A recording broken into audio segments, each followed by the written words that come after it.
新党嘛来推出着总统的人选，也就是新党的前秘书长杨世光。当然要先通过联署的核定，才会当登记为候选人。杨世光讲，家己是统派，是查甫人，伊第一个政见就是要甲蔡总统抓起来关。佮讲蔡总统无后一代，无爸母心，唔知影后一代的需求。这款的谈话，互总统真不满，伫个面册甲回击。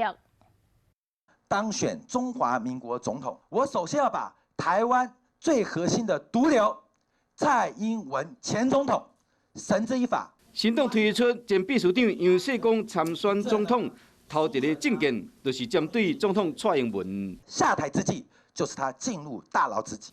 杨世光讲甲流目屎，我觉得身边更多人很可怜。看在民进党议员的眼内，每次总统大选一到，就是群魔乱舞，妖孽四起啦。乱的不是我们，我们之所以要推候选人出来，就是因为这个社会太乱。什么人是妖孽？王世坚无公平，杨世光是好奇讲，什么人是查甫人，什么人是查某人。我是统派，我是男人，说他关心下一代。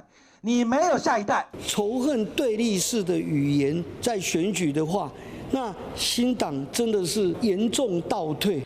总统蔡英文昨暝伫面册顶面有回应讲，从前以来，这款的人身攻击唔捌停过，这嘛是真侪台湾女性会拄到的困扰。